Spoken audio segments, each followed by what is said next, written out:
Bienvenue sur Africa 24. Merci de nous retrouver dans cette édition de l'Itemview, émission spéciale enregistrée à Marrakech en marge du 14e sommet des affaires États-Unis-Afrique. Nous sommes en compagnie aujourd'hui de M. Abdou Souleye Diop, Managing Partner de Mazars Maroc et président de la Commission Afrique au sein de la Confédération Générale des Entreprises du Maroc. M. Abdou Souleye Diop, bienvenue sur Africa 24. Merci beaucoup, merci en tout cas de l'invitation. C'est toujours un plaisir de faire vos plateaux et surtout de partager l'antenne avec vos nombreuses téléspectatrices et vos nombreux téléspectateurs à travers le continent et aussi à travers le monde. Avec M. Abdou Souleye Diop, nous allons évoquer principalement les ambitions du Maroc en Afrique et les avantages comparatifs dont peut se prévaloir ce pays dans le cadre de ses objectifs commerciaux avec les autres pays du continent africain. Nous rappelons que M. Abdou Souleye Diop est président de la Commission Afrique au sein de la plus grande confédération des entreprises du Maroc, la Confédération Générale des Entreprises du Maroc, CGEM. Monsieur Abdou Souleye Diop, vous êtes au Maroc, nous l'avons indiqué, Managing Partner de Mazars, entreprise internationale spécialisée dans l'audit, l'expertise comptable, la fiscalité et le conseil aux entreprises. Quelle est la caractéristique du marché marocain dans les secteurs d'activité de Mazars? Et quelle place occupe Mazars parmi la concurrence dans son secteur ici au Maroc? Mazars est un groupe qui s'est beaucoup développé au Maroc et sur le continent africain et au niveau mondial, puisque nous sommes dans une centaine de pays avec 40 000 collaborateurs au niveau mondial. Sur l'Afrique, aujourd'hui, nous sommes présents dans une trentaine de pays avec 5 000 collaborateurs. Et au Maroc, nous occupons une place de choix puisque nous sommes parmi les leaders avec 230 collaborateurs.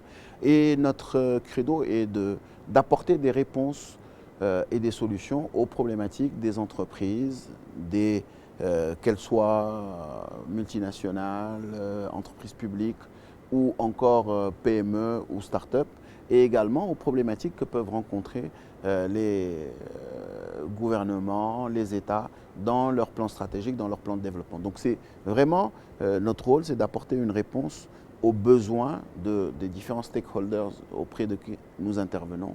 Ça peut être des sujets qui ont des vocations réglementaires comme l'audit, le commissariat aux comptes, mais également ça peut être des sujets d'accompagnement, de conseil, que ce soit de conseil dans de la transformation, dans de la stratégie, dans des systèmes d'information, mais aussi, et très particulier à Mazars, aujourd'hui le conseil dans le développement sur le continent, donc toutes les relations que peuvent avoir les entreprises dans leur développement à l'international ou encore des entreprises internationales qui veulent s'installer au Maroc. Et bien sûr, nous accompagnons beaucoup de plans de développement de gouvernements ou de pays, de stratégies sectorielles ou de stratégies nationales. Depuis 2013, vous êtes le président de la Commission Afrique au sein de la Confédération Générale des Entreprises du Maroc. Pouvez-vous nous présenter l'origine de cette commission et les missions assignées à cette fonction? En fait, la Confédération Générale des Entreprises du Maroc est le patronat marocain qui fédère l'ensemble des acteurs du secteur privé au Maroc. Et comme le Maroc a entrepris depuis de très nombreuses années une dynamique forte sur le continent africain, il était important d'ériger cette dynamique en structure institutionnelle. Et c'est pour cela que c'est comme ça qu'est née la Commission Afrique de la CGEM, que j'ai eu le privilège de présider à partir de 2013. Et cette Commission Afrique de la CGEM a pour vocation donc d'accompagner tout le développement du secteur privé marocain sur le continent africain, d'accompagner aussi tous les partenariats que le secteur privé marocain peut avoir avec les secteurs privés du continent africain, mais aussi d'être des acteurs de la diplomatie économique marocaine en Afrique, notamment de pouvoir accompagner toutes les missions des pouvoirs publics sur le continent, donc de jouer un rôle de diplomatie économique à l'étranger et également au Maroc, de pouvoir accompagner l'installation des entreprises africaines qui veulent nouer des partenariats avec le Maroc ou aussi de recevoir un certain nombre de délégations internationales qui sont intéressées par le Maroc. Donc tout cela qu'on regroupe dans cette commission Afrique, donc, qui est le levier de développement des partenariats entre le secteur privé marocain et le reste du continent africain. Au 14e sommet des affaires États-Unis-Afrique auquel vous avez participé, au sein de plusieurs panels, le Maroc a valorisé sa coopération avec la partie américaine et son intérêt pour les autres pays africains dans la mesure où le Maroc est le seul pays du continent à avoir un accord de libre-échange avec les États-Unis. Mais cependant, lorsque l'on prend en compte les données sur les échanges commerciaux, on se rend compte que les échanges entre les États-Unis et l'Afrique étaient de 64 milliards de dollars en 2021, tandis que ces derniers atteignaient 254 milliards de dollars avec la Chine sur la même période. Ces chiffres ne traduisent-ils pas, selon vous, un choix assumé de nombreux pays africains en termes de partenariat privilégié? Et puis comment l'expliquer, ce gap entre les échanges commerciaux Afrique-États-Unis et puis les échanges commerciaux Afrique-Chine, par exemple? Je pense qu'aujourd'hui, il y a une réalité mondiale. La réalité mondiale, c'est que la Chine s'est positionnée depuis longtemps comme l'usine du monde. Vous savez, aujourd'hui, on achète même des produits brandés américains en provenance de la Chine. C'est-à-dire quand un opérateur télécom importe des téléphones, c'est une marque américaine certes, mais les téléphones sont importés de Chine. Donc les États-Unis eux-mêmes produisent beaucoup de choses d'Asie. Donc c'est normal d'abord qu'on importe énormément de Chine. Donc ça c'est un premier élément. Un deuxième élément qui est réel, c'est qu'à un moment, le potentiel de trade entre les États-Unis et l'Afrique s'est beaucoup réduit au profit d'autres régions du monde. Donc c'est ce qui explique d'ailleurs la nécessité aujourd'hui de revisiter la coopération entre les États-Unis et l'Afrique. Donc ça c'est pour la partie des importations. Maintenant, ce qui nous importe et ce qui est très important pour nous, c'est qu'est-ce que l'Afrique exporte aux États-Unis, parce que c'est là où il y a vraiment de la valeur ajoutée pour le continent africain. C'est l'accès à ce marché. Et vous parliez tout à l'heure d'accord de libre-échange. C'est vrai que le Maroc est le seul pays qui a un accord de libre-échange avec les États-Unis, mais beaucoup de pays d'Afrique subsaharienne bénéficient de l'initiative de l'AGOA. Maintenant, il faut qu'on voit comment leverager sur ces initiatives pour pouvoir renforcer le commerce avec les États-Unis, mais aussi l'investissement. Et quand je dis renforcer le commerce, c'est surtout renforcer les exportations africaines vers le marché américain, parce que c'est là où on a des défis, là où on a des enjeux les plus importants. Il faut créer de la valeur ajoutée sur les exportations, sur les produits envers les États-Unis, vous venez de le dire. Si on revient spécifiquement au Maroc, le Royaume voudrait être un hub de l'Afrique. Et le pays mène d'ailleurs des actions pour améliorer ses échanges avec le continent. De quels atouts dispose concrètement le Royaume dans cette ambition? En général, j'évite d'utiliser les termes de hub parce que bon, ça fait très aérien, c'est vrai, et ça fait catalyser pour redistribuer. Je pense que, comme on dit et comme on l'a un peu précisé dans une des sessions de Morocco Now, le Maroc se positionne comme une plateforme, je dirais, comme une plateforme pour les entreprises qui veulent se développer sur le continent. Quand je dis une plateforme, aujourd'hui, aucun pays ne peut se prévaloir d'être la plateforme de l'Afrique exclusive, bien sûr, d'entrée par l'Afrique, et les 54 pays du continent ne peuvent pas tous être des plateformes pour le continent, sinon ça n'aurait pas de sens. Donc il faut que les différents pays qui ont des avantages compétitifs se positionnent comme plateforme au regard des avantages qu'ils ont et en tirant profit de ces avantages. Et aujourd'hui, il se trouve que le Maroc a beaucoup d'atouts pour constituer une plateforme de co-investissement ou d'investissement pour les entreprises internationales sur le continent africain. Pourquoi? Parce que une plateforme ne se décrète pas, elle se construit et elle se vit. Et aujourd'hui, il y a beaucoup de choses que le Maroc a réalisées qui est essentielle. La première chose et qui est extrêmement importante, puisque on en parle beaucoup, c'est que le Maroc a su consolider un bassin de ressources humaines extrêmement important. Aujourd'hui, le capital humain est majeur. Quand je dis bassin de ressources humaines qualifiées. On est à même de produire des ingénieurs, des techniciens dans les secteurs comme aujourd'hui on a l'Institut des métiers de l'aéronautique, des métiers de l'automobile. Donc il y a un bassin de ressources humaines. Deuxième élément qui est très important, c'est que le Maroc a déjà construit une vraie connexion économique avec le reste du continent, puisque nos entreprises sont présentes dans la plupart, je pourrais dire dans les 54 pays africains. Vous n'avez aucun territoire où vous n'avez pas d'entreprise marocaine qui intervient. Donc ça veut dire qu'on a fait le travail de comprendre les différents marchés africains, de pouvoir y travailler et de pouvoir y réaliser des choses, ce qui n'est pas simple. Vous savez, quand vous avez 54 pays avec des pays qui sont à 200 millions d'habitants et d'autres qui sont à moins d'1 million, il faut savoir travailler dans des conditions complètement différentes. Donc, c'est cette deuxième connexion économique qui est importante.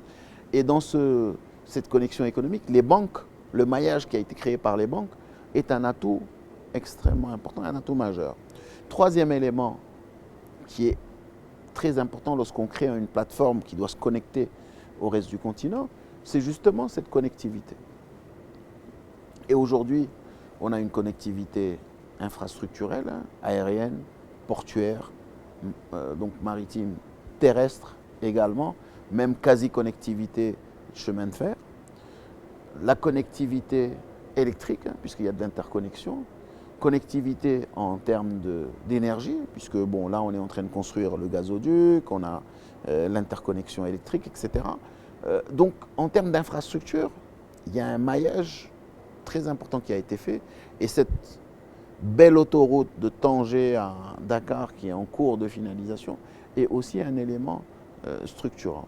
Après, il y a bien sûr le fait que le Maroc ait déjà arrimé son économie aux chaînes de valeur mondiales. Aujourd'hui, que ce soit dans le secteur de l'automobile, de l'aéronautique, des services offshoring, du textile, de l'agroalimentaire, on est totalement arrimé aux chaînes de valeur mondiales et on a créé des industries autour de cela.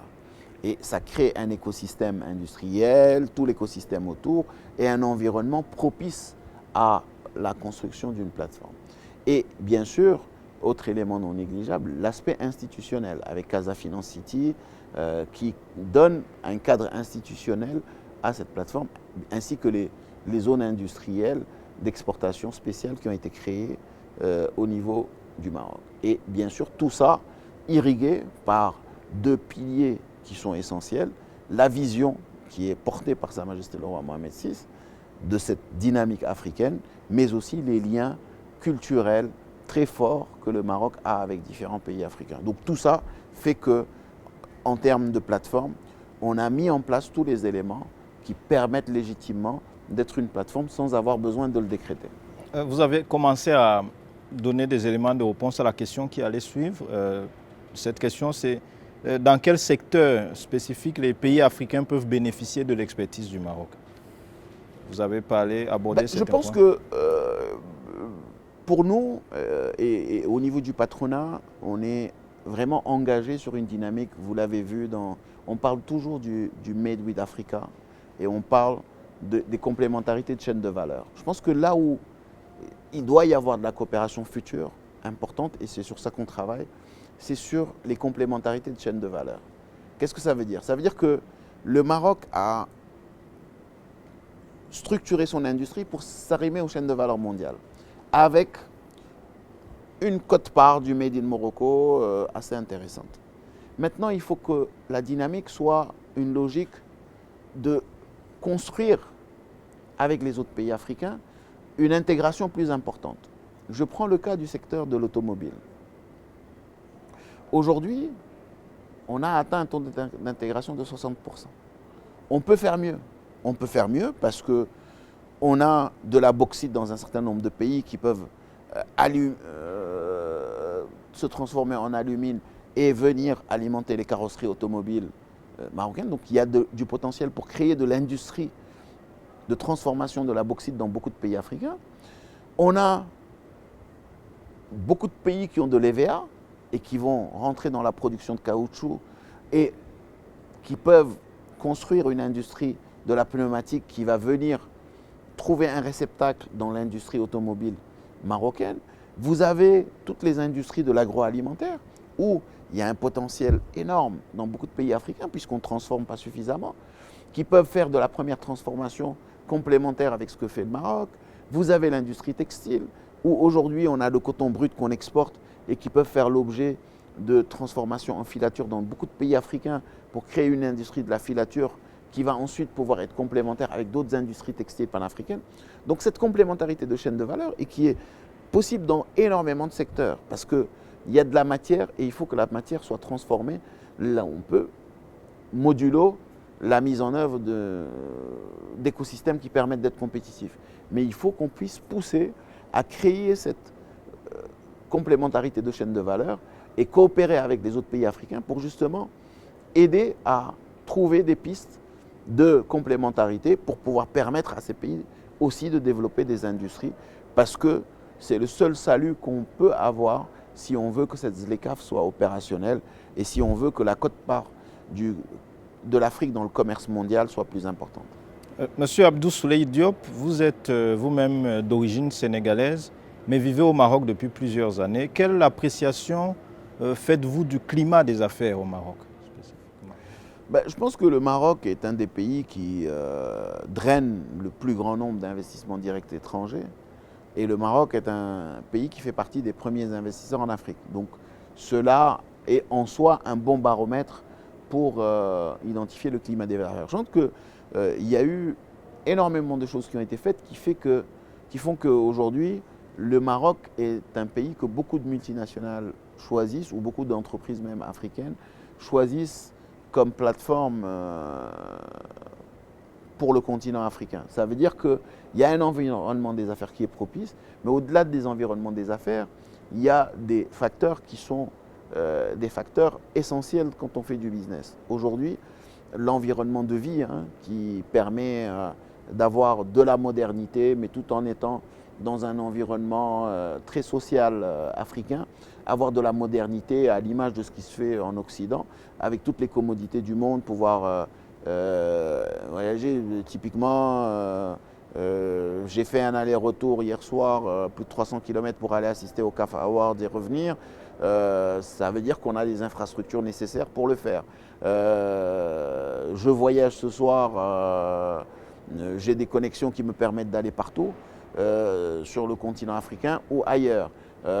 Donc il y a toutes ces commodités qui permettent, au-delà de l'environnement des affaires, au-delà de l'intérêt business que peut offrir le pays, d'avoir aussi un cadre encourageant pour s'installer. Donc cet ensemble fait que l'environnement des affaires au Maroc est très favorable. Et on a, ne l'oublions pas aussi, un secteur privé très dynamique et qui peut être un bon partenaire pour tout acteur qui vient de l'international.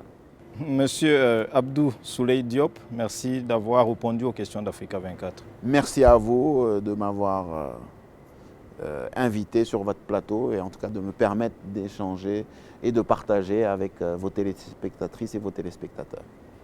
Merci aussi à vous de nous avoir suivis dans cette édition spéciale de l'interview enregistrée avec Monsieur Abdou Souley Diop, Managing Partner de Mazars Maroc et président de la Commission Afrique au sein de la Confédération générale des entreprises du Maroc.